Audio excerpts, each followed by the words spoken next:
Olá, turma, vamos chegando aí, a nossa live está marcada para as 8 da noite, daqui a mais 2 minutinhos a gente vai estar começando. Hoje a gente vai conversar um pouco sobre China, a geografia e o turismo da China. Foi um grande desafio, mas o desafio eu lancei a semana passada, quando a gente concluiu a live de Itália. Espero que muitos de vocês que hoje estejam aí comparecendo a essa live tenham tido a chance de assistir a live de Itália, e nós fizemos um desafio para, dentre 3 lugares específicos, escolhermos um para fazer a live de hoje. E os países que a gente estava colocando aí no hall da disputa eram a China, a Espanha e os Estados Unidos. Teve muita adesão, as pessoas votaram lá no Instagram, @um pouquinho de cada lugar, e depois que a gente apurou as votações todas que foram feitas, eu usei o Instagram @um pouquinho de cada lugar, eu usei o Instagram @Joaquim Neri, e usei também o Stories de um pouquinho de cada lugar. O local mais votado foi a China. Para a gente foi um desafio, e a gente hoje vai apresentar a live de China para vocês. Em segundo lugar ficou a Espanha, e em terceiro lugar ficou os Estados Unidos. A gente pretende, enquanto durar o nosso momento aí de quarentena, todas as quintas-feiras, às 20 horas, estarmos fazendo outras lives. Então teremos novamente na próxima quinta, isso já está definido, uma nova live, e muito provavelmente na próxima semana a gente deve fazer Espanha. Foram tantos os votos de Espanha que a gente decidiu fazer as duas. Vamos fazer China hoje e Espanha na próxima quinta-feira. Já chegamos aí às 8 horas. Diga aí, produção, como é que tá? Estamos 8 horas em ponto aqui. Já temos 40 pessoas já entraram. O pessoal tá chegando. Professor Garrido, professor Arthur Prata, doutor Alberto. Um monte de gente chegando aí. Bom, vamos começando. Foi o horário que a gente marcou. Avisem aos amigos, quem puder participar aí da nossa live sobre a geografia e o turismo da China. Eu queria começar da mesma forma que começamos com a Itália. A gente começa com a geografia e depois vai para o turismo, tá? E começando para a geografia, eu abri aqui o mapa da Ásia com a constituição do relevo asiático. A China está exatamente nessa posição que eu estou sinalizando aqui agora. A produção ficou de me conseguir depois uma varinha para a gente observar melhor aí. Assim que chegar a gente melhora aqui as indicações. Mas o que eu queria mostrar para vocês, no relevo da Ásia e a China inserido nesse contexto, é que a placa tectônica da Eurásia, ela se movimenta em direção ao sul. E quando ela se movimenta em direção ao sul, mais precisamente em direção ao sudeste, ela sofre um grande impacto aqui, porque ela bate de frente, ela se choca com a placa tectônica indiana. Aí a placa tectônica indiana, ao se chocar com a placa tectônica da Eurásia, o choque das duas faz erguer ali a maior formação de relevo que existe no planeta Terra, que é a Cordilheira do Himalaia. O Himalaia surge como um fenômeno orogenético, como um fenômeno que vem exatamente da pressão horizontal entre as duas placas, a da Eurásia e a da Índia. Aqui surge o Himalaia, e ao lado do Himalaia, na parte norte do Himalaia, você tem também essa área que está em destaque aqui, rosa, e depois vai para o laranja, surge o Grande Planalto do Tibete, como consequência também da formação do Himalaia. Esse mapa mostra para a gente aí exclusivamente a China. Então aqui você vê na fronteira com o Nepal a Cordilheira do Himalaia, a produção trouxe aqui para a gente a baqueta, parte do Himalaia está no Nepal, parte na China, fazendo a divisa entre esse conjunto de países. O Butão está aqui do lado, etc. E toda essa área marrom aqui, ó, é a área do Planalto do Tibete. Então observe que a China tem um relevo bastante acidentado nessa parte sudoeste da China, onde você tem o Himalaia e o Tibete. Essa área amarela também são planaltos elevados, e as grandes planícies aparecem apenas bem próximas ao litoral. Essa área de verde é a área onde existem as grandes planícies chinesas. Aqui a gente tem nesse mapa uma conformação do clima da China. A gente está passando pelo relevo e pelo clima porque são fatores fundamentais, essenciais para a geopolítica chinesa, para a economia, para a distribuição demográfica e assim por diante. Então aqui na China, no clima, você observa, essa área é a área de frio de montanha, onde está o Himalaia e fundamentalmente o Planalto do Tibete. É uma área extremamente, com temperaturas baixas de montanha e clima árido. Porque o Himalaia e o Tibete formam uma barreira orográfica aqui, ó. Toda a umidade que vem do Oceano Índico e que passa pela Índia, a Índia é um país que tem áreas muito chuvosas, em especial durante o período do verão, quando o vento de monções invade o continente asiático. Essa chuva, ela é barrada pela cordilheira do Himalaia e não chega ao território chinês. Por isso você tem aqui clima frio de montanha, clima árido e semiárido. Essa área central da Ásia e a área central da China é formada por grandes desertos. É aqui que está o deserto de Gobi. Ao sul da Mongólia, o deserto de Gobi é uma área árida e semiárida. Então, as áreas em que o clima mais favoreceu a ocupação humana na China são as áreas de climas mais possíveis de ocupação humana. Climas temperados, clima subtropical e clima tropical de monções. Nas áreas mais próximas ao litoral, portanto.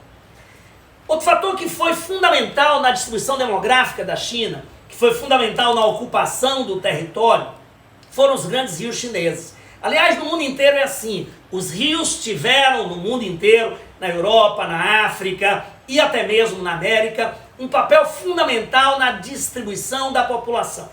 Na China a gente tem alguns rios muito importantes, em especial 4 deles a gente destacou aqui, ó.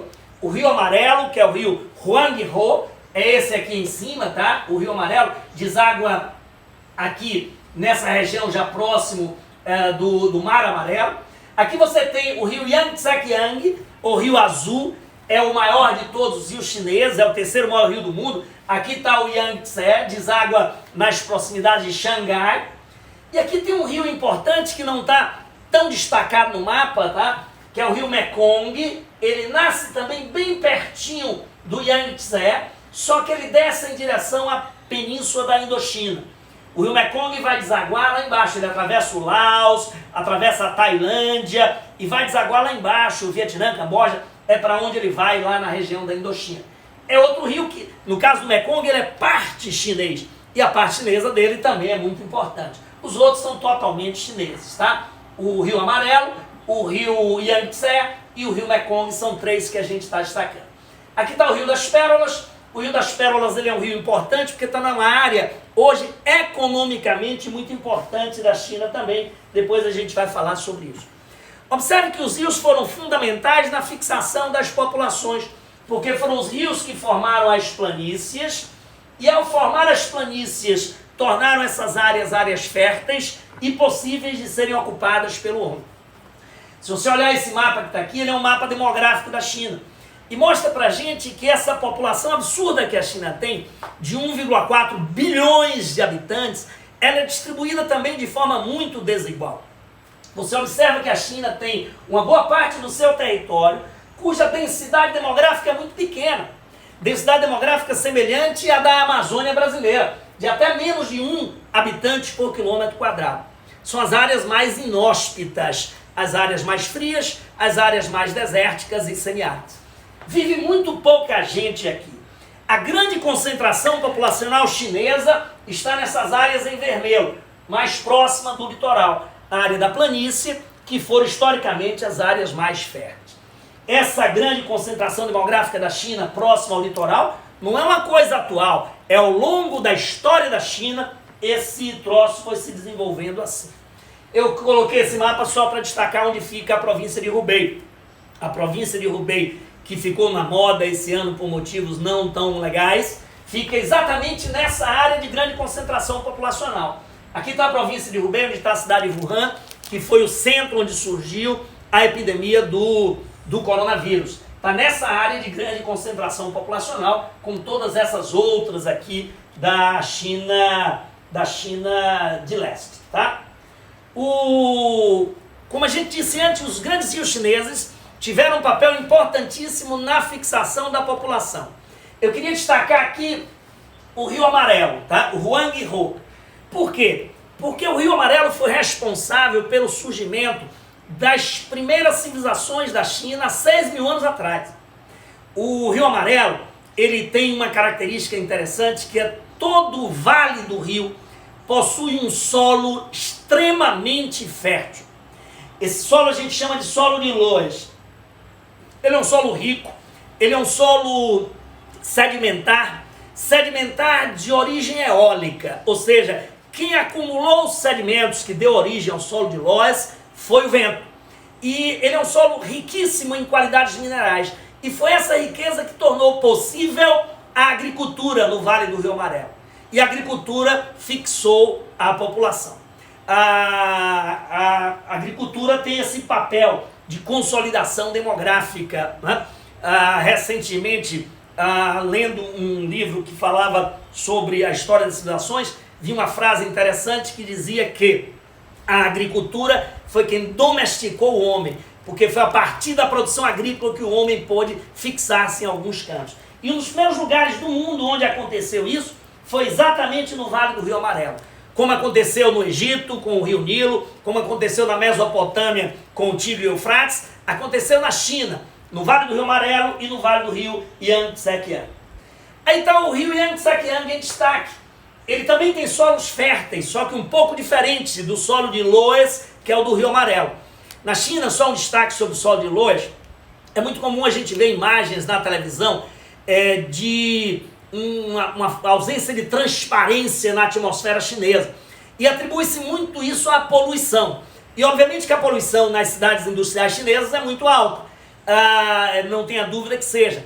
Mas muito daquela ausência de transparência que se vê são sedimentos em suspensão no ar, trazidos do deserto de Gobi, e esses sedimentos é quem formam o solo de Loess, quem formaram o solo de Loess ao longo da história geológica da China.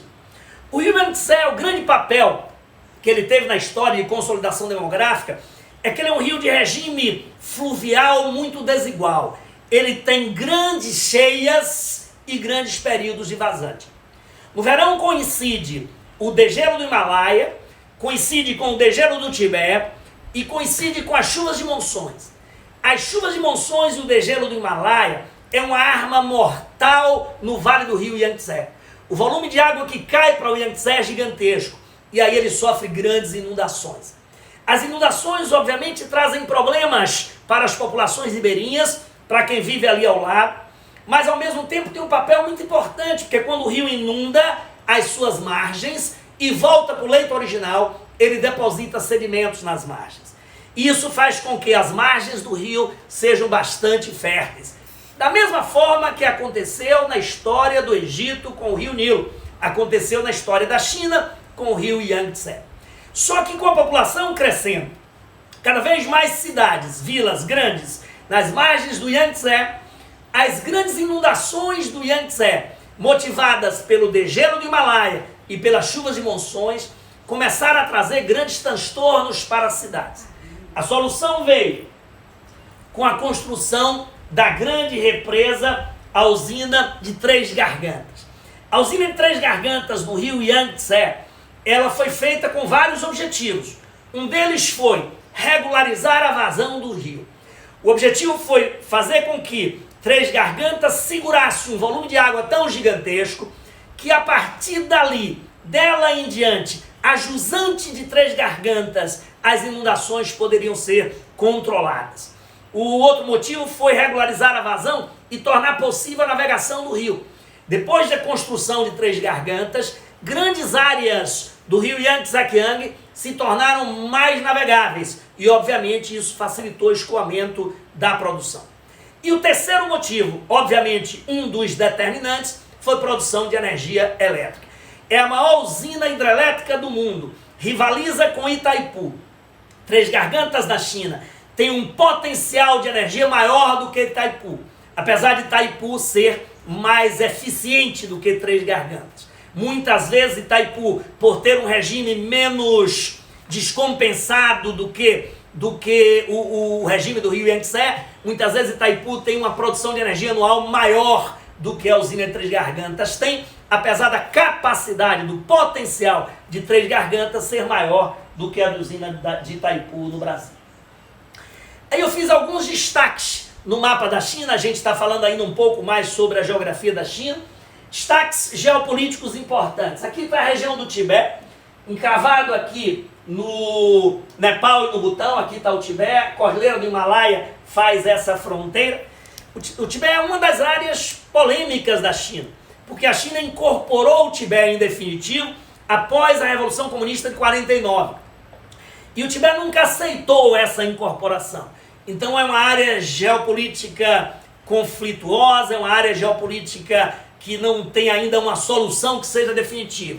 É chinês, sim, é chinês, a China é quem comanda a região do Tibete, mas o povo tibetano não aceita esse comando de bom grado. É uma área geopolítica, portanto, conturbada, como existe em vários cantos do mundo, como existe, por exemplo, na Espanha, que a gente vai comentar na próxima semana. Como é que tá aí, Kim? As pessoas estão chegando e tal, participando? Estamos chegando, muita gente falando aqui, dizendo Viagem no Túnel do Tempo, muito ex-aluno aqui. A gente está com 103 pessoas assistindo aqui ao vivo a live. Bacana. Vamos seguindo. Vamos seguindo. Esse mapa destaca mais algumas regiões da China. Eu quero um destaque principal para essa área daqui, que é a área da Mongólia Interior, onde fica o deserto de Gobi, fronteira com a Mongólia está aqui em cima, é uma região árida, um pouco a norte do vale do rio Huanghe-ho, do rio Amarelo, a área da Mongólia Interior. Aqui está o Tibete e aqui está o Uiguristão. É a área de menor densidade demográfica da China. Uma área de forte influência muçulmana, de forte influência islâmica, uma área de difícil ocupação, porque são grandes desertos e desertos bastante inóspitos na região. Outro destaque importante do regionalismo chinês é a região da Manchúria, essa ponta nordeste da China. A Manchúria teve um papel fundamental na história mais recente da China, porque é uma região muito rica, sobretudo em minérios. E a grande riqueza mineral da Manchúria é o carvão. Então a Manchúria teve um papel muito importante, por exemplo, na primeira metade do século XX, quando o Japão iniciava a sua Revolução Industrial. O Japão iniciou a sua Revolução Industrial no final do século XIX, início do século XX, a partir da era Meiji. E a Revolução Industrial japonesa, ela foi moldada a partir de modelos e experiências norte-americanas, mas faltava a ela um insumo importantíssimo que era a energia. Naquela época a energia predominante era o carvão, a fonte que comandou a Revolução Industrial. E o Japão não tinha carvão, como não tinha petróleo. O Japão precisava do carvão para fazer a sua Revolução Industrial. A solução que eles encontraram no Japão foi invadir a China. Invadiram a China algumas vezes, mas sobretudo a grande invasão se deu na primeira metade do século XX, durante a Segunda Guerra Mundial, quando o Japão ocupou a Manchúria, e o motivo principal foi se apoderar do carvão da Manchúria, do carvão chinês.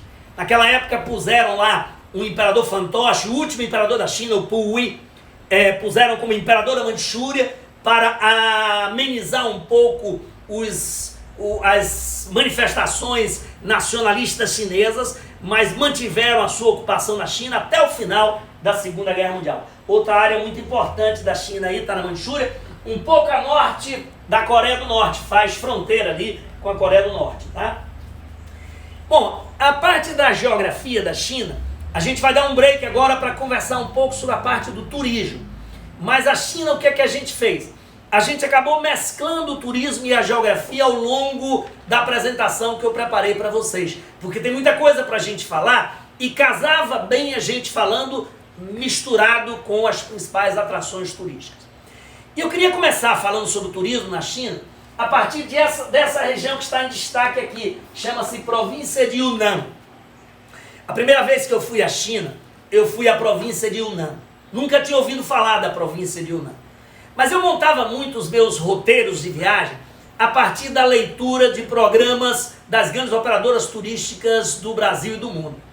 E uma vez lendo num roteiro de uma operadora turística que é parceira da Via Alegria, agência que nós temos lá em Salvador, lendo um roteiro dessa operadora, o roteiro vinha descrevendo a província de Yunnan de uma forma muito aventuresca.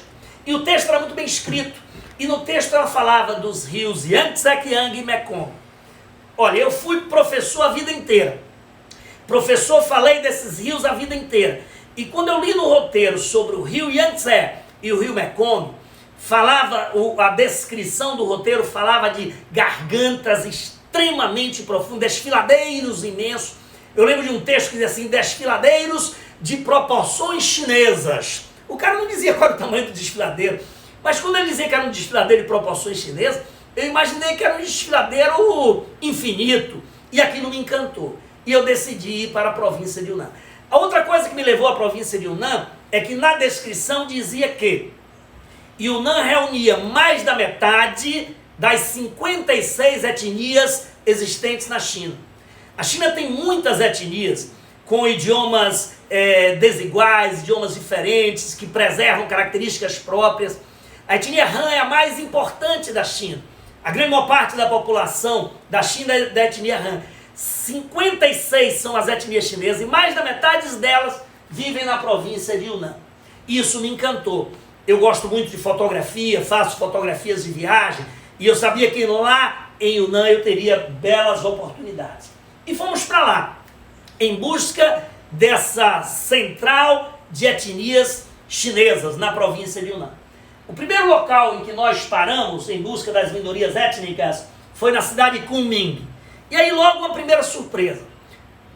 A gente estava em Bangkok, na Tailândia, pegamos um voo de Bangkok para Kunming, descemos no aeroporto de Kunming. Nunca tinha ouvido falar de Kunming, como a gente nunca ouviu falar de muitas das cidades chinesas, né? O roteiro básico é sempre aquele lá mais conhecido de todos.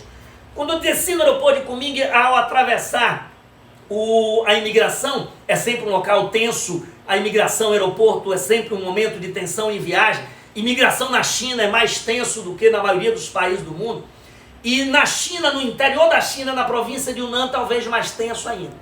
Então nós conseguimos atravessar a imigração e logo depois eu recebi um sorrisão na minha frente de uma guia que estava nos esperando. Uma jovem, 20 e poucos anos, estava nos esperando, com um sorriso no rosto, uma plaquinha na mão, Mr. Neri, e eu fui até ela e começamos a conversar. E ela, sorrindo, disse assim, senhor, quantas vezes o senhor já veio à China? Aí eu disse, opa, não, essa é minha primeira vez na China. Aí ela disse assim, opa, como assim é a primeira vez? Eu disse, é a minha primeira vez. Ela disse, mas ninguém vem a Kunming pela primeira vez da China. As pessoas vão a Kunming depois de conhecer Pequim, Xangai, Hong Kong, Xi'an, as principais atrações do país. A primeira vez que eu fui ao país, eu fui à província de Yunnan, a cidade de Kunming, e foi onde eu me bati com essa guia chinesa lá e não me arrependi nem um pouco do que vi por lá. As atrações são fantásticas. A primeira delas, nos arredores de Kunming, é a grande floresta de pedras de Kunming. Uma atração maravilhosa.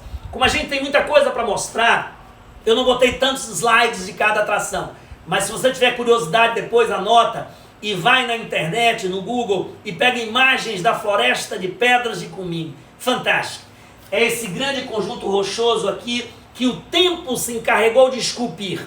As intempéries, o vento, a chuva e os outros elementos da natureza, a temperatura e assim por diante, esculpiram essa grande floresta de pedras. Um dos lugares mais exóticos, de natureza mais exótica aqui conhecida.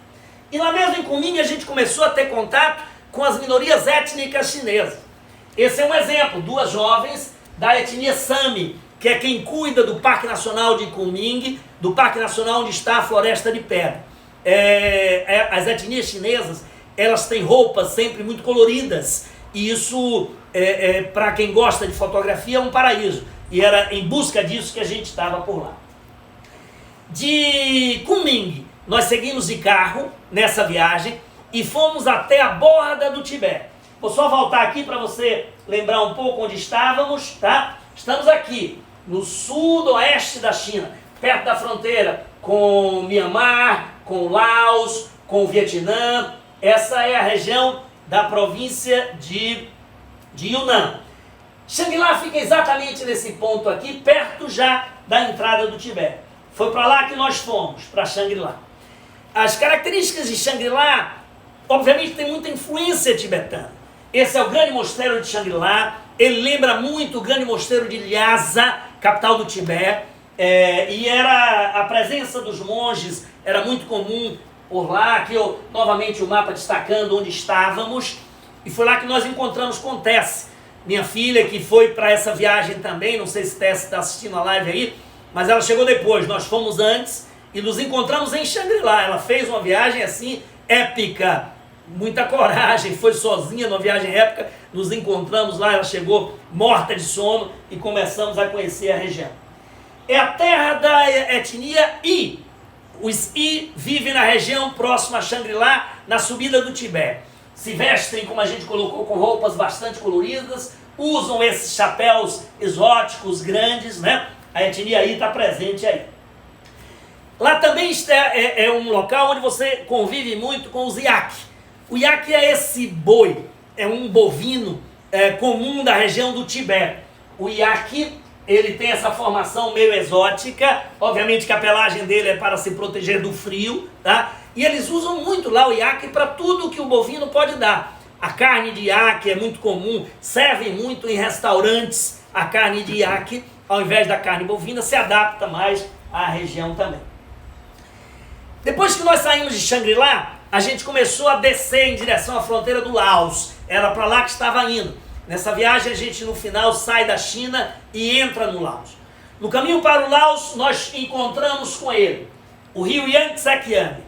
Era esse lugar que o roteiro da viagem dizia, um desfiladeiro de proporções chinesas. E nós fomos para lá, para esse desfiladeiro de proporções chinesas. É o Garganta do Salto do Tigre. Tiger Leaping Gorge. A Garganta do Salto do Tigre. É um desfiladeiro gigantesco. Para você chegar até perto do rio, você desce mais de 600 degraus de escada, depois de descer um caminho sinuoso de carro, até chegar às escadarias, né? Para ver paisagens maravilhosas por lá. De lá nós seguimos adiante. O nosso destino no final do dia seria a cidade fantástica de Lijiang, que daqui a pouco a gente vai ver aí. Mas eu dei uma paradinha antes nessa vitrine de verduras para falar um pouco disso aqui. Nós temos uma viagem de carro pela província de Yunnan.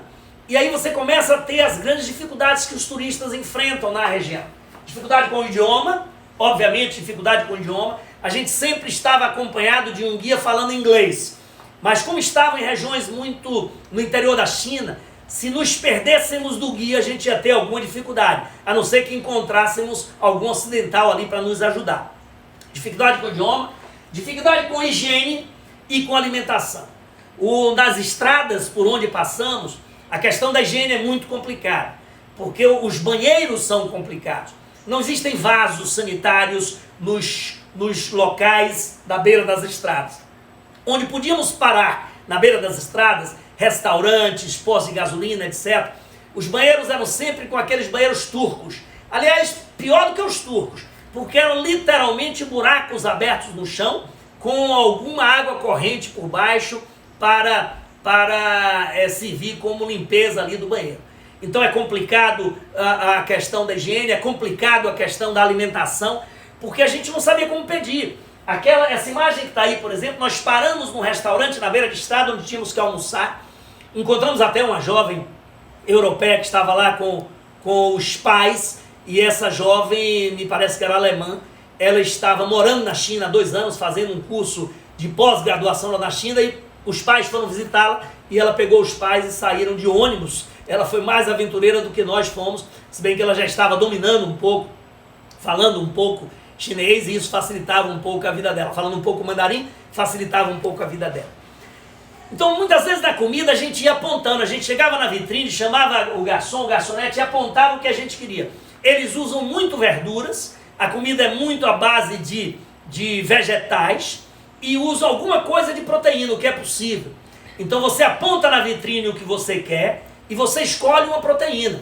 Então lá tinha um tanque, por exemplo, com peixes vivos.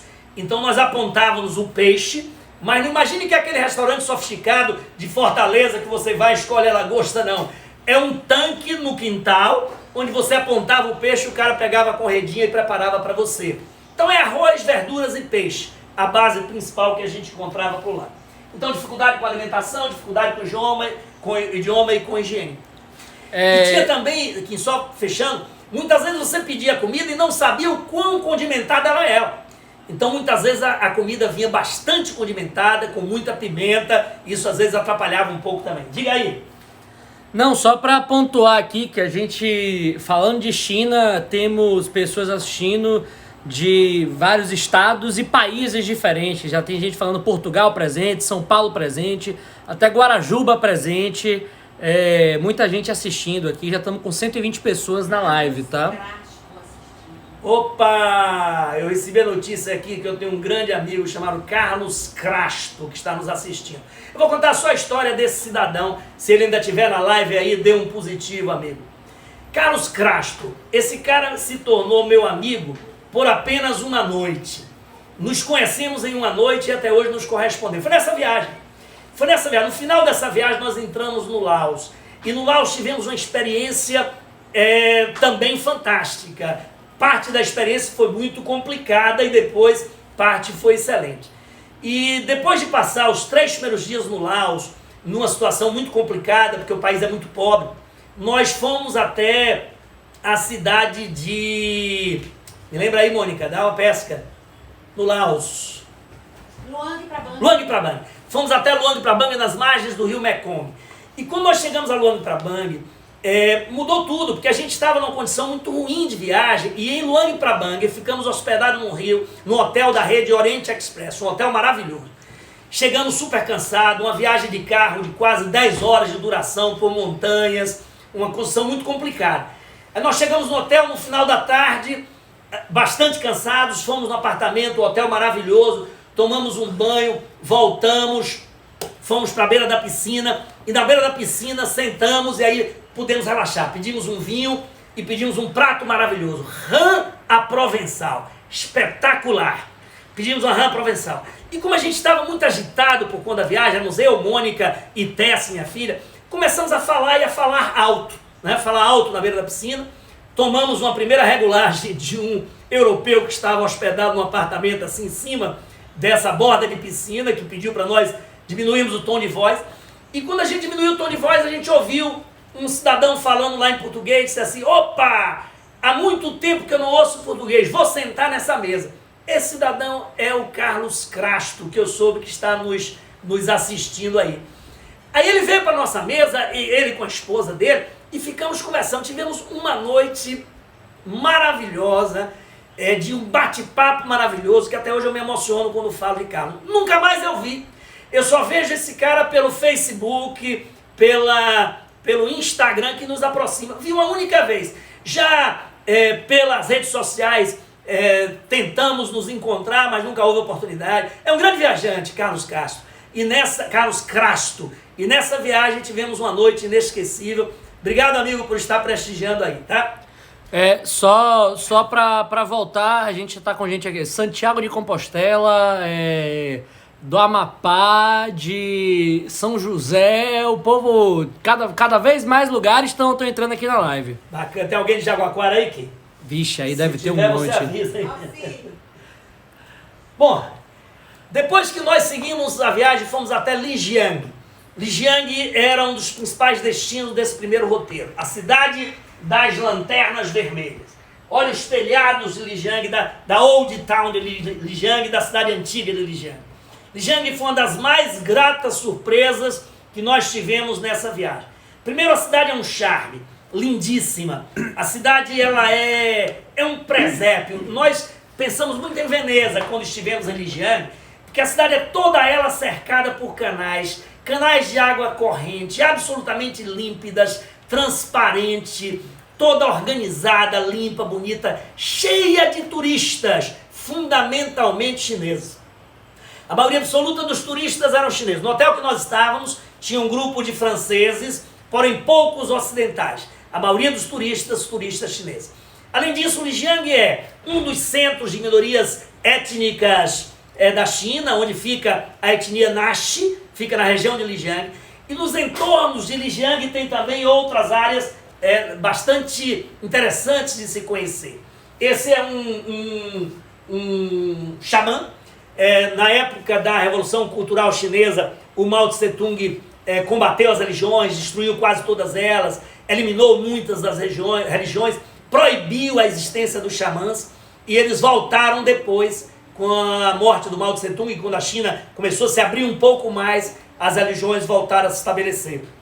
Esse é um xamã Dogma, é um dos feiticeiros Dogma, um líder religioso da região de Lijiang, que fez pra gente, ele estava escrevendo ali, na escrita Nashi, ele estava escrevendo o nome de Mônica, minha esposa. É um quadro que a gente tem até hoje em casa, que a gente guarda com muita saudade aí. Essa foto também eu gosto muito, é uma jovem Nashi com a irmã dela ali pequenininha, cutucando a mãe, e a irmã dela estava apontando para a gente, nós ocidentais somos muito curiosos para eles. Eu acho que os traços do rosto chamam muita atenção, então a criança, sobretudo, ela apontava para a mãe e mostrava a curiosidade, nós estávamos ali presentes. Aqui é uma fabricação de artesanato de seda. Essa jovem está com um fio de seda na mão e ela está trabalhando ali um painel de artesanato de seda.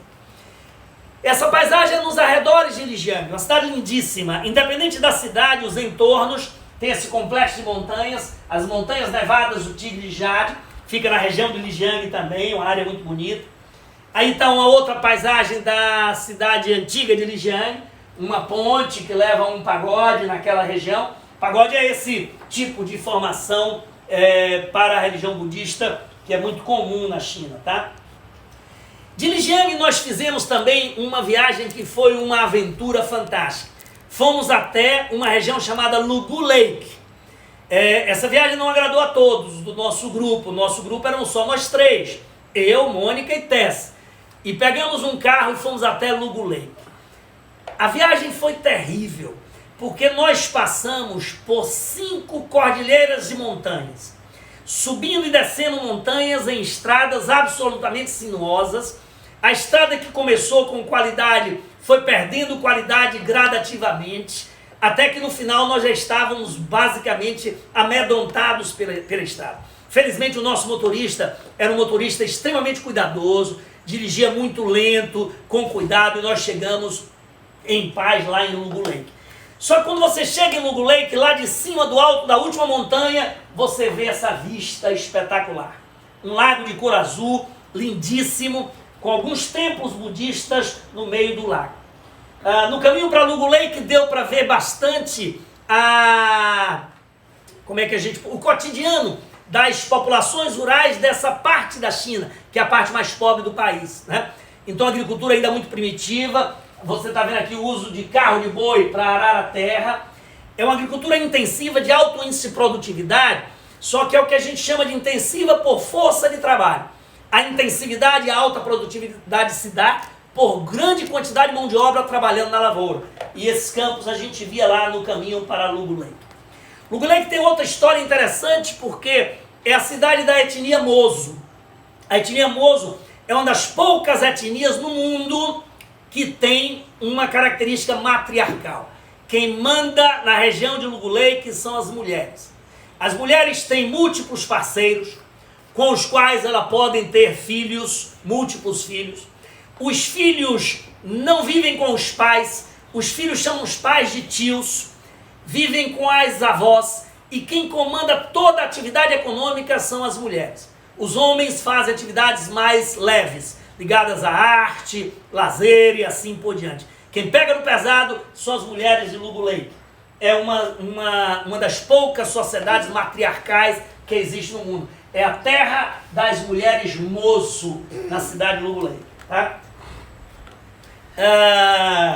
De Lijiang, de Lugu Lake nós voltamos a Lijiang para mais uma noite, e de Lijiang nós seguimos em direção ao sul da China. Estávamos indo em direção ao Laos. Nós entramos no Laos de carro, tá? No caminho para o Laos, o nosso foco principal era a cidade de Dali. Só que antes de chegar a Dali, chegamos a Shashi. Shashi é uma pequena aldeia onde foi um dos centros de comércio da Rota da Seda no passado. Até hoje Shashi é um grande centro comercial de povos pobres. As tribos descem das montanhas e comercializam na feira de Shashi. É uma feira em que você vê as coisas tudo expostas ali, né? Aqui a gente pegou uma banda de um porco exposto no meio da feira. Aqui você vê dentaduras sendo vendidas na feira, né? Havia um consultório odontológico na beira da feira lá em funcionamento. Nada que a gente não encontre aqui no interior da Bahia também, no sertão da Bahia. Mas lá em Xaxi isso é mais forte, é mais vibrante, é mais presente pra gente. E daí fomos a Dali. A chegar a Dali, uma das primeiras atrações que você encontra são os 3 pagodes de Dali. Pagode é o nome que a gente dá a essas construções budistas chinesas, tá? Os 3 pagodes de Dali são formações espetaculares. Lembra um pouco a Torre Inclinada de Pisa. Esses 2 do fundo, eles estão um pouco inclinados. Foram inclinados após um terremoto. Mas são construções gigantescas, enormes. No parque, nos entornos do pagode, tem um parque muito bonito para se caminhar, florido, etc. Fomos a Dali em busca do Festival de Dali. Esse era o ponto alto da viagem. O Festival de Dali é um festival de primavera. A cidade e toda a província de Yunnan é famoso pelas flores. O Festival de Dali é um festival de primavera. As flores aparecem em todos os lugares. Mas como a região ali da província de Yunnan tem uma localização muito estratégica, o Festival de Dali reúne todas as etnias que convergem para ali para comprar e vender os seus produtos. Vem gente do Laos, vem gente da Birmânia, vem gente do Butão, do Nepal, para comercializar no Festival de Dali. E nesse festival também, as diversas etnias fazem uma espécie de competição musical e cultural. Aí a gente tem um exemplo de uma banda tocando instrumentos bem típicos. Existiam muitas dessas lá no Festival de Dali. Aqui o dragão chinês se apresentando no Festival de Dali, tinha paradas de dragões chineses também disponíveis, tá? E no festival existe toda uma área de comida e toda uma área de medicina natural. Eu fiz questão de separar essa foto porque para mim foi um impacto grande. Isso é uma pata de tigre que estava sendo vendida lá. Eles vendem, caçam os tigres, hoje até criam os tigres para abate, como parte de criação, e usam, por exemplo, parte dos tigres, as unhas dos tigres, usam como um amuleto afrodisíaco. Quem porta uma unha de tigre no bolso fica mais viril. Esse é um dos, assim dizem os chineses lá da região de Dali, da feira de Dali. Isso obviamente nos impactou muito. E assim como a gente viu pata de tigre, a gente viu fazões, teius, uma série de outros animais, muitos deles animais silvestres, em exposição, cobras, etc., que são vendidos por lá. Ao mesmo tempo que a gente via isso às vezes nos impactava, a gente via mulheres lindíssimas na feira de Dali, representando as etnias chinesas na região. Tá? Quando eu fiz o meu livro, um pouquinho de cada lugar, eu convidei Sebastião Neri, que é meu primo, talvez esteja assistindo a nossa live aí. Sebastião foi um dos que fizeram prefácios para o livro, e ele fez isso com muito carinho.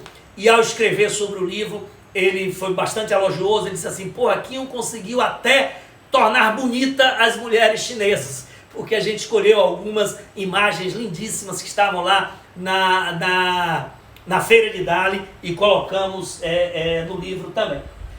O Festival de Dali ele tem também exposição da medicina chinesa. Aqui, ó, essa foto mostra, por exemplo, ervas, uma série de raízes que são vendidas ali, e animais empalhados, animais dissecados, né, animais, cobras, calangos, etc., que eles vendem lá para fazer chás e outras coisas, dentro do Festival de Dali. De Dali nós seguimos adiante, já na fronteira com Laos, chegamos à cidade de Jingong. Jingong fica na China tropical. É uma cidade também que nos impactou muito. Na China a gente surpreende a cada momento. Quando chegamos em Jingong, as avenidas de Jingong eram largas, lindas, arborizadas, palmeiras lindíssimas. Eu lembro que eu fiz um comentário, as palmeiras de Jingong lembravam muito aquela entrada de Los Angeles, nos Estados Unidos, de tão bonita que era a avenida principal de Jingong quando a gente chegava por lá. Lá em Jingong a gente foi a um bairro francês, fomos a um restaurante francês, porque ele está ali do lado do Laos, e toda aquela região da Indochina foi área de colonização francesa. Os franceses foram plantar seringueira por lá. Então nós estivemos num restaurante francês, comemos uma comida francesa em Jingong, mas também assistimos a um teatro maravilhoso, que lembrava um pouco os espetáculos de Las Vegas, né? Espetáculos circenses por lá, bastante interessante também em Jingong. Mas aí está Jingong, nessa ponta já pertinho da fronteira com o Laos, a gente estava saindo da China em direção ao Laos. Mas também em Jingong a gente foi nas feiras, e nas feiras de Jingong você encontra as características próprias da cultura e da alimentação chinesa. Isso aqui é um saco de sapo, sapo boi vivo. Eles estavam vendendo lá os sapos, as pessoas chegavam, escolhiam, quem queria um, dois, podia pegar com a mão, escolher o mais gordinho e levar para casa. E aqui é um tanque com minhocas gigantes. Essas minhocas gigantes eles pegavam na hora, estavam vivas aí também, abriam na hora, tratavam e as pessoas levavam para casa para preparar as suas iguarias. Bom, essa foi a viagem que nós fizemos, a primeira viagem que fizemos à China, para uma área mais primitiva, mais antiga. A segunda vez nós voltamos para aquilo que a China tem de mais conhecido, para as áreas mais conhecidas do país. Pequim, Xangai, Hong Kong, Xi'an, foi na segunda viagem que fomos à China. Chegamos para Pequim, a capital da China, uma cidade gigantesca, uma cidade enorme, uma grande metrópole, avenidas largas, extremamente movimentado, o trânsito é um caos, muitos carros pelas ruas, carros maravilhosos, a classe média e alta chinesa hoje em dia tem um padrão nessas áreas urbanas de consumo muito elevado, e isso se traduz também em caos no trânsito. Hoje, para tentar diminuir o caos do trânsito de Pequim, por exemplo, o governo chinês ele tem aumentado muito o custo da licença para a compra do automóvel, espécie de placa. Para você comprar a placa, para você comprar a licença, hoje eles aumentam muito o imposto para a licença do carro. O objetivo é inibir o consumo para diminuir a quantidade de carros que estão circulando pelas grandes cidades chinesas.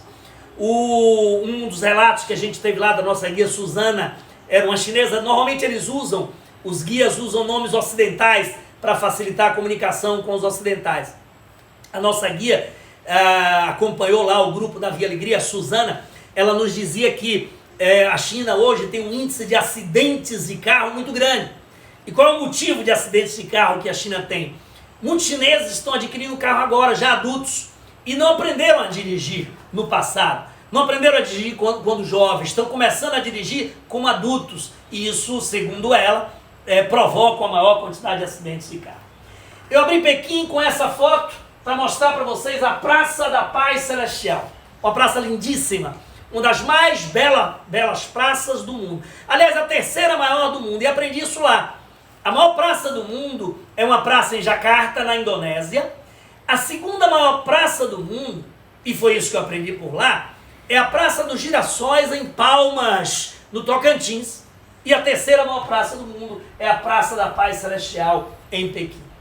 Lindíssima. Aqui ao fundo está a Cidade Proibida. Esses telhados lá no fundo é a Cidade Proibida de Pequim. A gente vai falar dela daqui a pouquinho. Mas a Praça da Paz Celestial também foi protagonista de momentos muito complicados. Aqui nesse mapa é só para nós localizarmos Pequim. Na primeira viagem nós tínhamos ido para aqui, né? Essa ponta sul da China. Na segunda a gente fez um espaçamento maior entre Pequim, Xi'an, Xangai, etc. O grande ponto negativo da Praça da Paz Celestial, Praça Tiananmen, aconteceu aí na década de 80, final dos anos 80, aquele episódio de repressão do exército chinês contra manifestações estudantis na Praça Tiananmen. Quando Mao Tse-tung morreu nos anos 70, assumiu o governo do Deng Xiaoping, e o Deng Xiaoping começou uma abertura econômica na China. E essa abertura econômica, o país começou a crescer muito rapidamente. E obviamente os jovens chineses, sobretudo, reclamavam por mais abertura política e abertura na comunicação, etc. E a luta por mais abertura política acabou culminando com a tragédia da Praça da Paz Celestial. Reunindo ali mais de 100 mil jovens, o exército chinês invadiu a praça com os tanques, e esse episódio ficou marcado na história da humanidade, porque um repórter estava num hotel na Praça Tiananmen, escondido por trás do hotel, ele botou a câmera para fora e começou a filmar esse jovem. O jovem segurou o caminho dos tanques, e quando esse tanque chegou aqui perto dele, o soldado que estava dentro do tanque tentou desviar para o lado, ele ia para o lado, tentou desviar para o outro, ele ia para o outro, até que chegaram outros soldados e removeram ele daí. Nunca mais se soube do destino desse jovem. Foi um episódio muito triste. Estima-se que morreram mais de 5.000 pessoas na tragédia da Praça da Paz Celestial, da Praça Tiananmen, em 1989. Aí ao lado da Praça da Paz Celestial fica a Cidade Proibida. A Cidade Proibida é um dos principais destaques de Pequim. É um dos maiores palácios do mundo.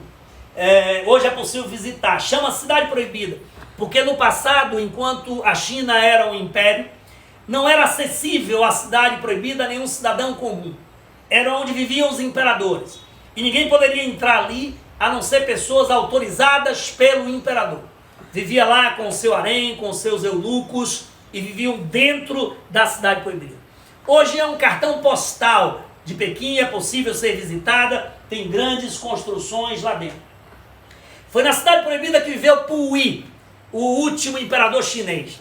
Quem não assistiu esse filme, vale a pena assistir, tá aí uma recomendação. O Último Imperador é um filme de Bernardo Bertolucci, um clássico fantástico. Conta a história de Puyi. Puyi assumiu a função de imperador ainda criança, me parece com 4, 5 anos de idade, e viveu trancado dentro da Cidade Proibida a vida inteira, achando que era um imperador poderoso. Só que nesse caminho da vida de Puyi, a China se transformou numa república e Puyi foi mantido preso lá dentro da Cidade Proibida como uma espécie de marionete, como um fantoche da República Chinesa naquele período. A história da China passa por grandes transformações nesse período, na primeira metade do século XX. Enquanto Puyi estava preso dentro da Cidade Proibida, a China se transformou numa república e essa república nunca se consolidou de fato. Eu recebi da produção aqui que temos apenas 10 minutos, a gente vai precisar acelerar um pouquinho. Nunca se consolidou de fato. Na primeira metade do século XX, a República Chinesa começou a perder força. A Segunda Guerra Mundial ajudou muito a destruição do poder da República Chinesa, até que em 1949, após a Segunda Guerra, surgiu todo o movimento comunista que proliferou nesse período, na década de 20 e 30, com vários líderes, o maior de todos eles, o Mao Tse-tung, e em 1949 a República caiu.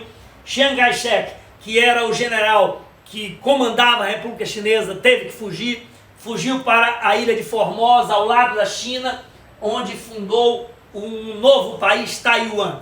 Até hoje a China não reconhece a autonomia de Taiwan. Até hoje a China não reconhece a independência de Taiwan. Taiwan existe como uma república independente graças a uma proteção ocidental, sobretudo norte-americana. Aí está Taiwan, é um dos grandes desafios que a China possui até hoje, tá? Uma das principais questões polêmicas da diplomacia chinesa. O Mao Tse-tung governou a China de 1949 até 1976, quando morreu. Durante esse período, a China passou por períodos terríveis. Foi a implantação do comunismo chinês, da República Popular da China, e a primeira grande intervenção do Mao Tse-tung, na década de 50, foi tentar implantar isso que ele chamou de um grande salto adiante.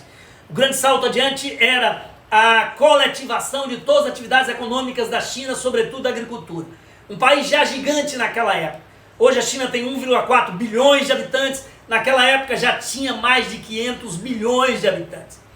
O Mao Tse-tung, ao coletivizar as atividades agrícolas da China, a produção agrícola quase que parou e a China viveu uma grande epidemia de fome.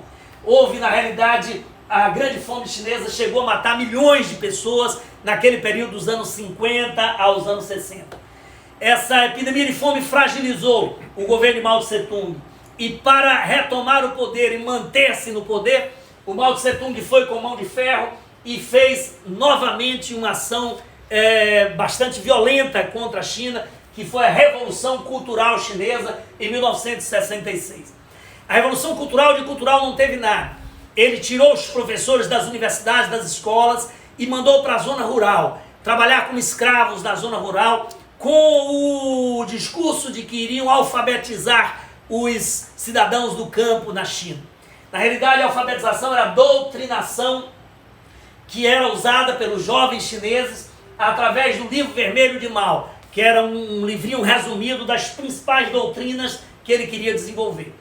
Esse Exército Vermelho que surgiu na época, a Guarda Vermelha de Mao, era uma guarda sem treinamento, formada por jovens voluntários que estavam a serviço do Mao Tse Tung e que perseguiam naquela época todos aqueles que se opunham ao poder, todos aqueles que se opunham ao poder do Mao Tse Tung. O Mao Tse Tung até hoje é bastante venerado na China. Essa é uma fila para mostrar a multidão que vai visitar todos os dias o mausoléu do Mao Tse Tung na Praça da Paz Celestial. Sempre que conversamos sobre o Mao Tse Tung por lá com os guias, nunca vimos nenhum deles ufanizar, nem elogiar de forma assoberbada o Mao Tse Tung. Sempre era uma conversa temida pelos guias, né? Sentia-se muito um pouco de repressão nisso. Quando o Mao Tse Tung morre e assume o poder na China, o Deng Xiaoping, em 1976.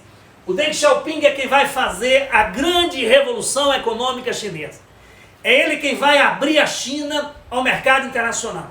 O Deng Xiaoping, ele tinha uma frase que ele cultuava muito, que ele dizia: não importa a cor do gato, contanto que ele casse os ratos.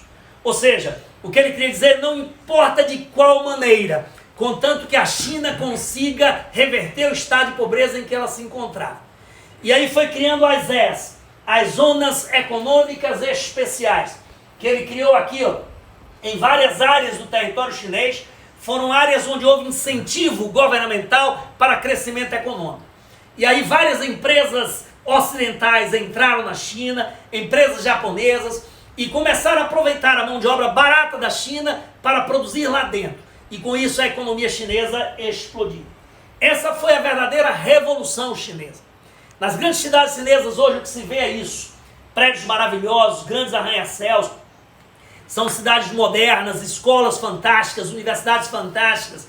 O país tem crescido num ritmo extremamente acelerado desde a década de 70. Ritmos, às vezes, superiores a 10% ao ano. E se mantém com uma estabilidade gigantesca esse ritmo de crescimento. É isso que deu o grande desenvolvimento da China e transformou a China no segundo maior país do mundo do ponto de vista econômico. Perto de Pequim, um destaque para a Grande Muralha da China. A Grande Muralha foi uma construção medieval, começou lá no século III a.C. Na realidade era fruto de várias muralhas separadas que vários senhores feudais da China foram implantando e depois foram unificadas pelo imperador Qin, lá atrás, no século III a.C. Se transformou numa edificação fantástica, pega toda essa área da China. Dizem que é a única construção humana visível do espaço. Ao todo, considerando todas as ramificações que tem, são mais de 21 mil quilômetros de extensão que a Grande Muralha da China possui, entre todas as ramificações que ela possui, tá? Claro que não é uma apenas linear. O mercado de comidas exóticas de Pequim, tivemos lá também. Só um segundinho, o Instagram acabou de avisar pra gente aqui que a gente só tem mais 1 minuto e 30 de live, que o Instagram tá fazendo, ele tá derrubando as lives que passam de 1 hora, tá?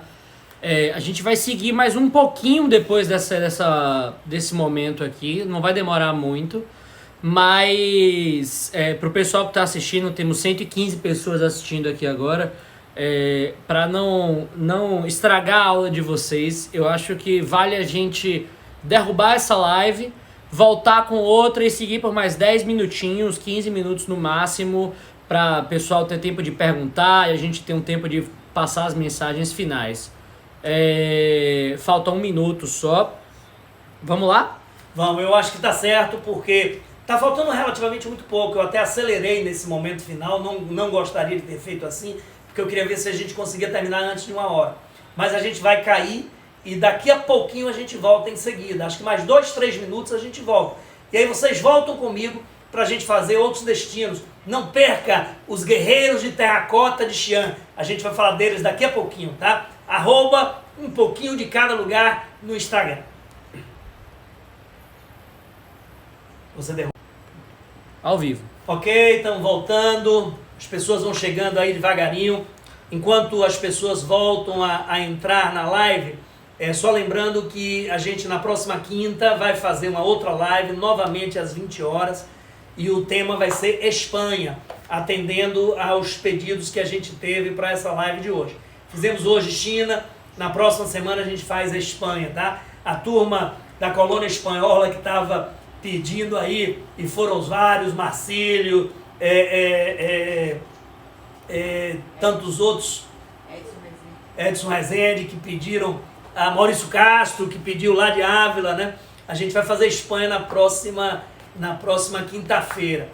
Tem que aliviar um pouco, porque essa turma é toda especialista em Espanha, para a gente não ficar aqui meio tímido na história.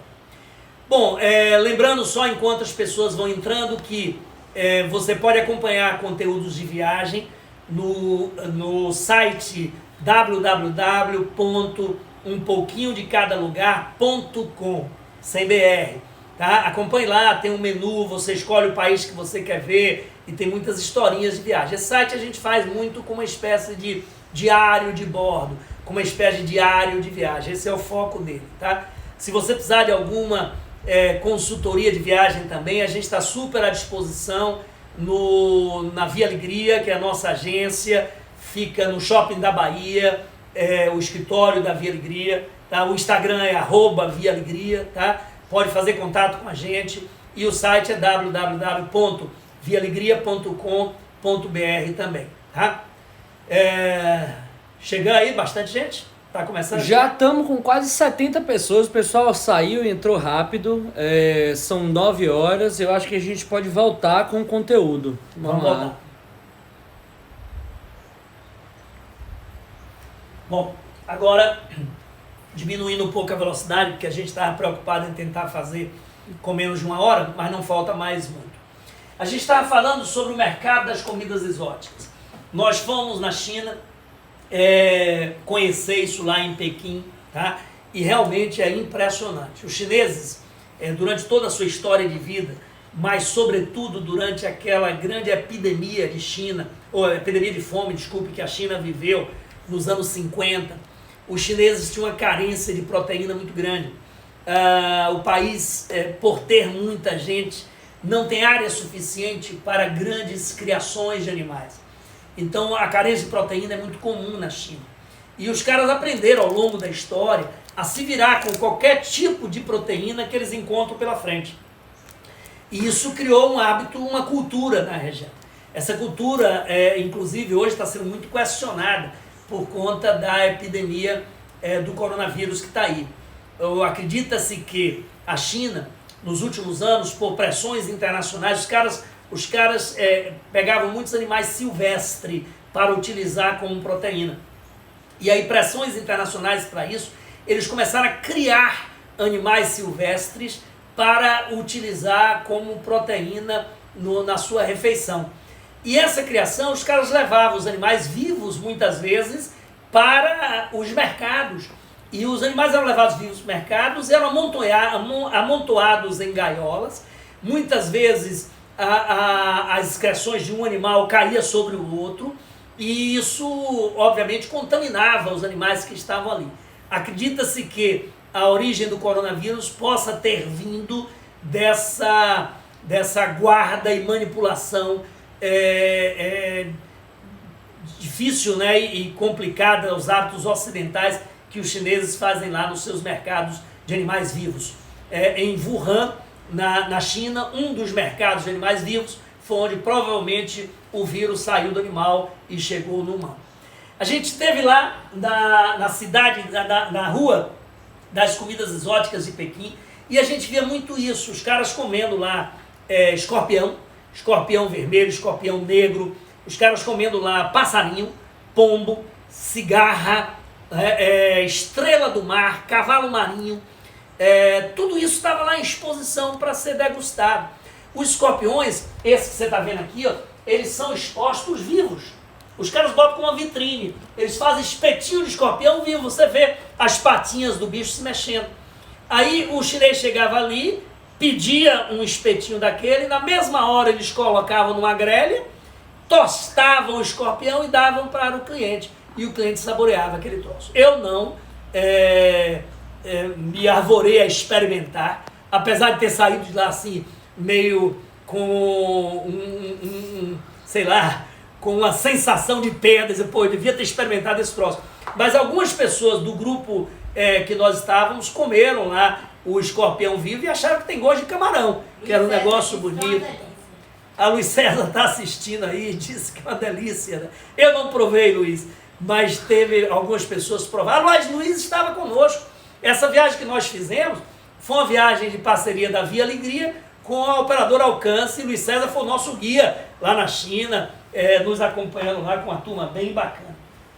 Então está aí duas fotos da rua de comidas exóticas de Pequim. De Pequim nós fomos a Xi'an.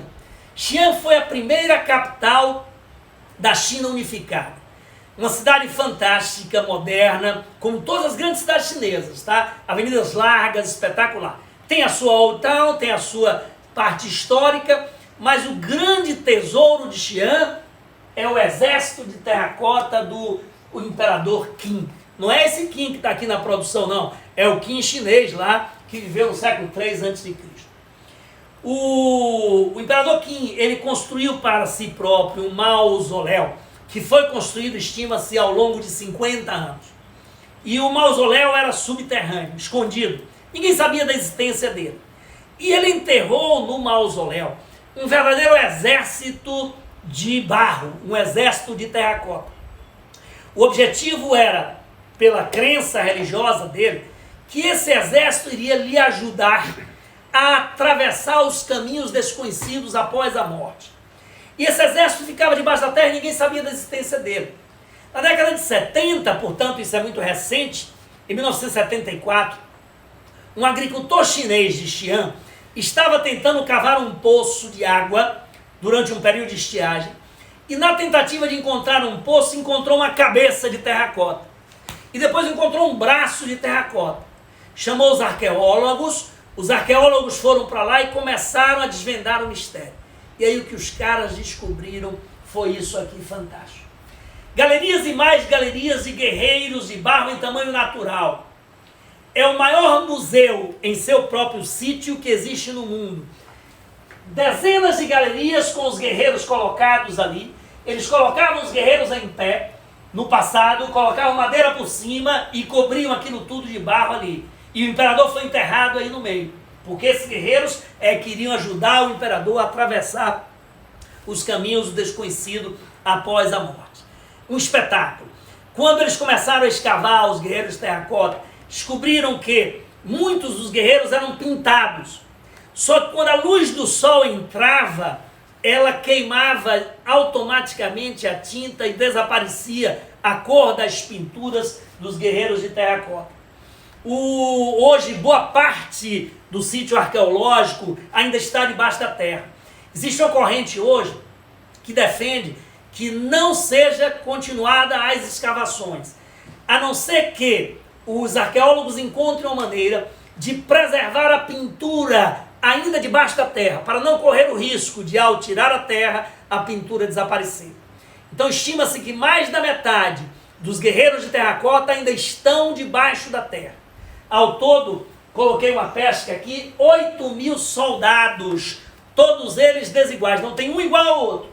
130 carruagens, 520 cavalos, e existia todo o escalão do exército chinês, generais e outras patentes militares lá enterradas.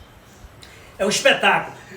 Muitas peças que estavam nas mãos dos guerreiros, esse guerreiro mostra uma posição, eram de madeira. Lanças, arcos, flecha, obviamente que as peças de madeira não resistiram e foram destruídas pelo tempo.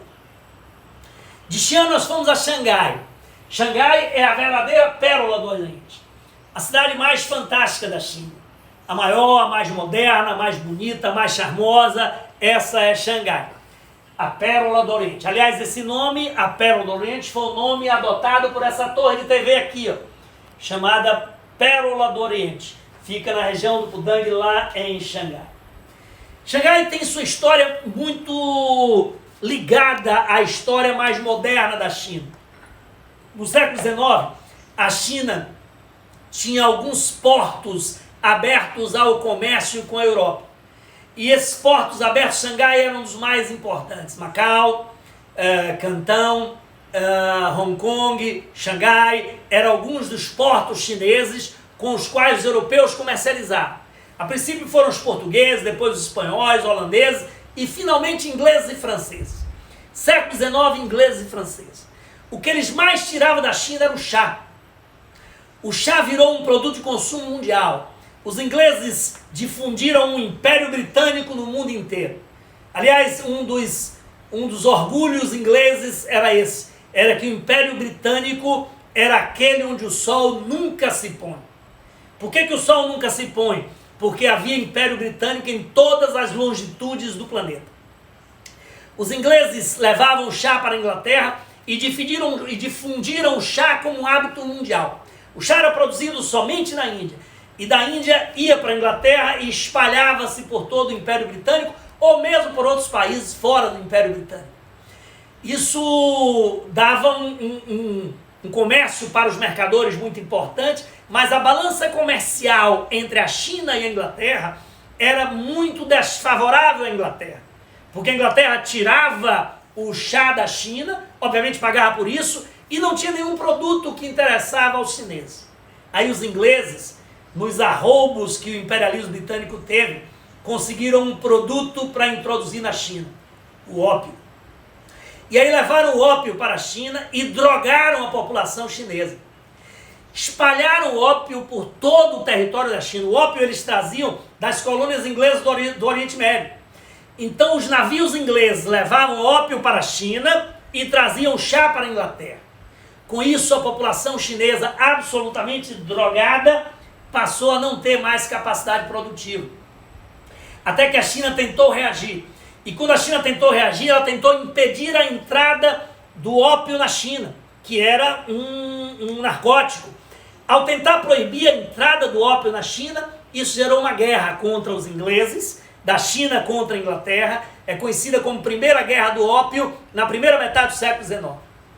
Depois foi assinado um acordo comercial entre China e Inglaterra. 20, 30 anos depois, acordo não cumprido, houve a Segunda Guerra do Ópio. Dessa vez a França entrou junto também. O que é que tudo isso tem a ver com Xangai? É que os acordos de paz que foram feitos após as guerras do ópio, eles estabeleciam as concessões inglesas e francesas em alguns grandes portos da China.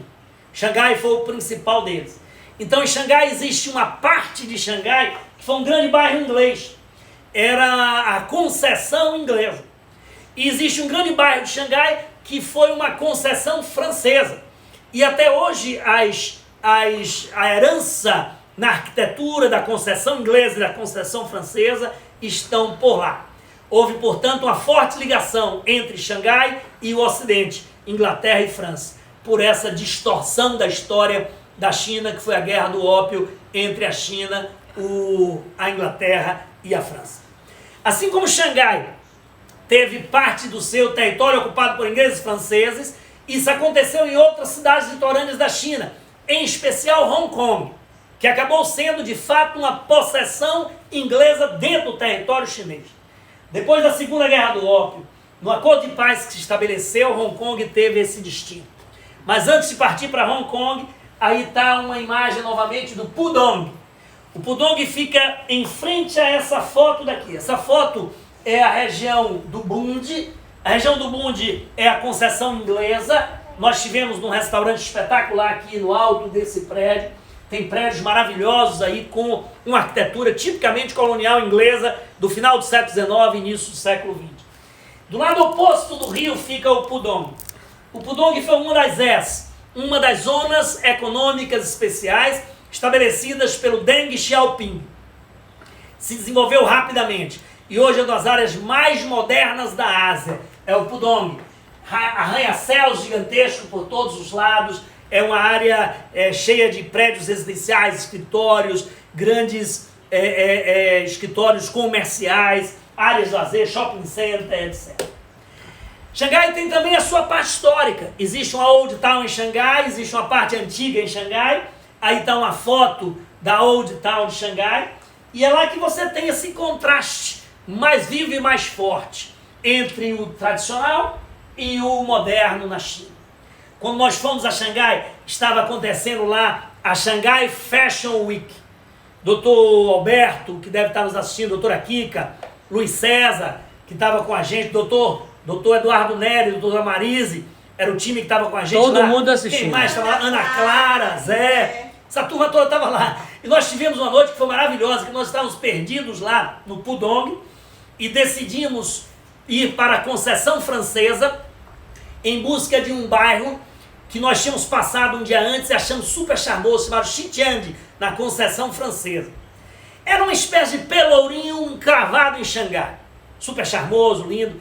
E decidimos ir um desafio, como a gente ia pegar um táxi, não sabíamos como dizer ao taxista, porque uma das dificuldades é a língua. Decidimos ir de metrô, que era mais complicado ainda. Mas o metrô, pelo menos, ele tem mapas com escrito em inglês. Aí nós descemos no metrô e a gente ia aqui em busca da Conceição Francesa. Aí estudamos o metrô e tal, e vimos de que forma a gente ia, e escolhemos o metrô certo, a direção certa, e fomos até a Conceição Francesa. Seguimos adiante, descemos na Conceição Francesa, subimos a escada do metrô, saímos do coração da Conceição Francesa. Tínhamos que procurar uma praça chamada Xinjiang. E como é que a gente acha essa praça ali? É como você querer ir ao shopping da Bahia e descer no Largo da Maralinda.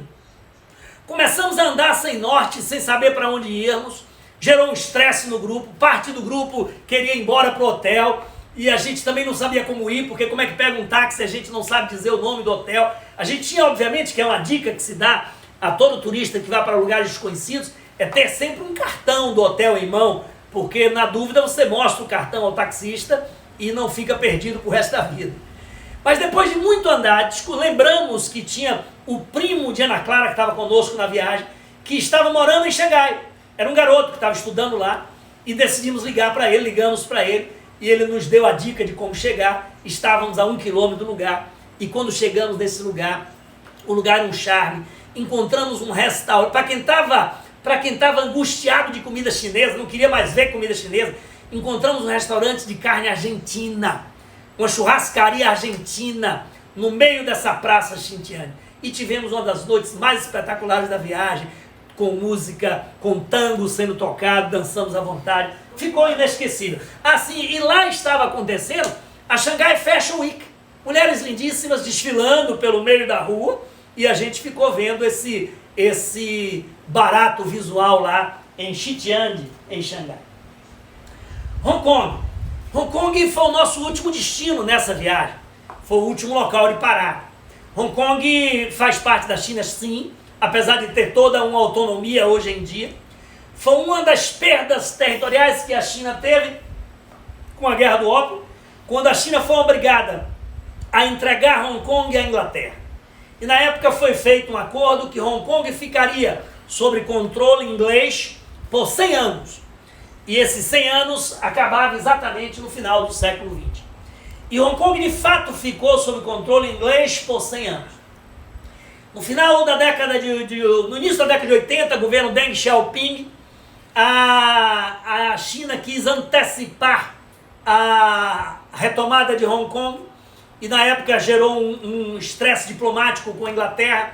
A Argentina acabou estando no meio indiretamente da história, porque a Inglaterra teve a Guerra das Malvinas contra a Argentina, e como a China apoiou a Inglaterra na Guerra das Malvinas, a Inglaterra concedeu mais facilmente a liberação de Hong Kong. Ficou definido no acordo feito em 1982, Guerra das Malvinas, que a China passaria a ter direito à possessão de Hong Kong a partir de 1997. Mas que Hong Kong, na realidade, seria território chinês, porém teria uma autonomia própria. É como se Hong Kong fosse um país independente. Vamos botar esse independente entre aspas, porque está totalmente dependente da China em todos os aspectos. Mas tem alguma liberdade econômica, tem alguma liberdade social, alguma liberdade política que a China não tem. Tá? Aí está a história de Hong Kong. Aqui ao lado tem uma grande montanha, é o Pico Vitória em Hong Kong. É um país muito pequenininho. Aqui nesse mapa você vê a ilha de Hong Kong, a Baía de Hong Kong e a península de Kowloon. Esse é o território que compõe a história de Hong Kong. Fica espremida entre a montanha e o mar. Entre a espremida, entre a montanha e o mar, não dá quase nada. Então a solução foi Hong Kong subir. Foi Hong Kong incentivar o surgimento dos arranha-céus. É uma cidade arranha-céus, tem uma densidade demográfica absurda, muito grande, porque tem pouco espaço territorial. Todo o território de Hong Kong está ali absolutamente ocupado por grandes prédios, por grandes arranha-céus. Hoje muitos chineses não originários de Hong Kong vivem por lá, mas lá também fala-se inglês, claro, por conta da presença da Inglaterra por mais de 100 anos na região. A gente colocou aí como uma cidade que não dorme, porque é uma das características de Hong Kong. A guia que tivemos em Hong Kong nos contava que a densidade demográfica de Hong Kong é tão grande que muitas vezes em pequenos apartamentos moram famílias, múltiplas famílias com até 12 pessoas em pequeno apartamento. E não tem cama suficiente para todo mundo. E aí nos contou a guia que metade da turma trabalha de dia, metade trabalha de noite. Para que aqueles que trabalhem de dia durmam à noite e aqueles que trabalhem de noite durmam de dia nas mesmas camas. Foi um dos folclores que a gente ouviu falar lá em Hong Kong da guia que nos comandou. Mas também é a cidade que nunca dorme, porque ela está do lado oposto do hemisfério de Greenwich, quase 12 horas de diferença. Hong Kong tem de Londres. Então Hong Kong precisa trabalhar à noite para que haja uma interação maior de comunicação com a Europa, sobretudo com o Reino Unido. A gente está terminando aqui a live da China, espero que vocês tenham se divertido. Fica essa foto desse sorrisão maravilhoso aí de uma criança chinesa de Hong Kong e a mensagem de que tudo isso vai passar, tá? Enquanto não passa, a gente continua com as lives. Na próxima quinta-feira, às 20 horas, a gente vai ter uma nova live sobre Espanha. Só é você acessar lá no Instagram, @um pouquinho de cada lugar, e a gente vai conversar um pouco sobre a Espanha na próxima quinta-feira. Quem quiser mais conteúdo de viagens, no site www.umpouquinhodecadalugar.com, sem BR. Aí estão nessa tela alguns endereços que podem lhe ajudar. Aqui está o site, aqui está o Instagram de Um Pouquinho de Cada Lugar, aqui está o meu Instagram pessoal e o Instagram da Via Alegria pode lhe ajudar também. Obrigado a todos vocês e aqueles que tiverem interesse. Na próxima quinta a gente se vê de novo falando um pouco de Espanha. Aqui a nossa equipe de produção, Deco, que me ajudou hoje aqui bastante. Kim está ali nos bastidores também. Dá um oi para a turma aí. A gente se vê na próxima quinta. Tchau. Beleza, estamos encerrando aqui. Só para avisar o pessoal que está aqui até agora que a gente está conseguindo salvar essa live. Então a live vai ficar disponível no IGTV de Um Pouquinho de Cada Lugar, tá? Para quem quiser assistir depois. E na quinta-feira a gente vai estar falando sobre Espanha. Nesse mesmo bate-local, nessa mesma bate-hora, quinta-feira, às 8 horas da noite, Um Pouquinho de Cada Lugar com Espanha. Muito boa noite para todos, uma boa Semana Santa e uma boa Páscoa. Tchau.